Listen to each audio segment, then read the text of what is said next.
Hello and welcome to I for Developers. I'm Chaitanya talking bot. Today's lesson is titled Clustering Algorithms. Grouping similar things together. Imagine you have a huge pile of various items, maybe toys, books, or even customer reviews. How do you make sense of it? Clustering is like having a super smart organizer that automatically sorts these items into neat groups based on how similar they are. No one tells the organizer what the groups should be. It figures it out all by itself. As a developer, this is an incredibly powerful tool for understanding unstructured data without needing to define categories beforehand. Think of it as teaching your computer to see patterns and relationships where you might not even know they exist. At its heart, clustering algorithms look for items that are close to each other in some way. What does close mean? It could mean they share similar features, characteristics, or behaviors. For example, if you have data about different movies that are both sci-fi and action might naturally group together, separate from romantic comedies.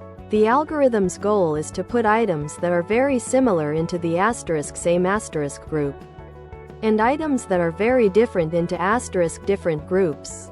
It's like sorting your socks. You instinctively put all the white athletic socks together, and all the black dress socks together, because they are similar in color and type. So, why is this useful for us developers? Clustering helps us discover hidden structures in data, personalize user experiences, and even improve system efficiency. Customer segmentation. Group customers based on their buying habits or demographics. This helps businesses tailor marketing campaigns. E.g., these customers like gadgets, these like clothes. Document organization. Automatically group news articles by topic, sports, politics, technology, without manually tagging each one. Anomaly detection. Find unusual data points that don't fit into any group. This is great for spotting fraud, transactions that don't look like any other legitimate transaction, or identifying faulty equipment readings.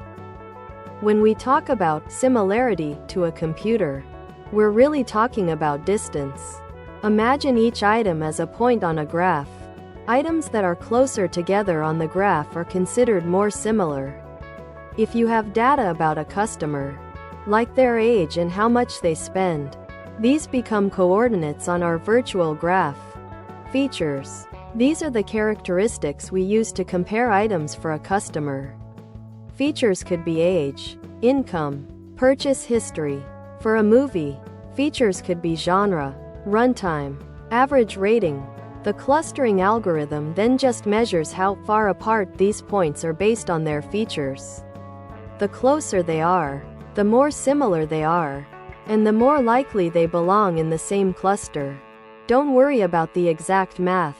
Just think of it as a smart way to compare apples to apples and oranges to oranges.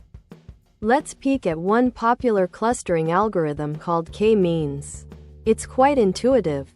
1. Pick K. You first tell the algorithm how many groups, let's call them K, you want to find. 2. Random start. The algorithm randomly picks K points in your data as starting group centers. Centroids. 3. Assign. Every other data point is assigned to the closest group center. 4. Recalculate. Once all points are assigned, the group centers are moved to the average position of all points in their respective groups. 5.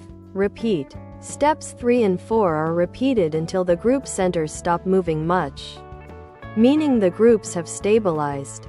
Think of it like assigning kids to different sports teams. You pick a few initial captains. Kids then join the team of the closest captain. Then, the captains move to the center of their new team. Kids might switch teams if they're now closer to a different captain. This repeats until everyone is on the most sensible team.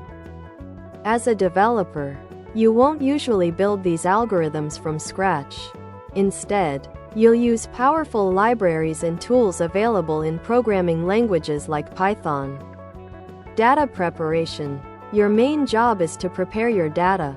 This means cleaning it, selecting the right features, characteristics that define similarity, and sometimes scaling them so one feature doesn't dominate the others. E.g., age versus salary. Choosing the algorithm. You'll pick a clustering algorithm, like k-means, DBSCAN, etc., based on your data and goals. Parameter tuning. You'll decide parameters, like the k in k-means. How many groups? There are techniques to help you choose the best k. Interpreting results. After the algorithm runs, you'll analyze the groups it found. What do these groups represent?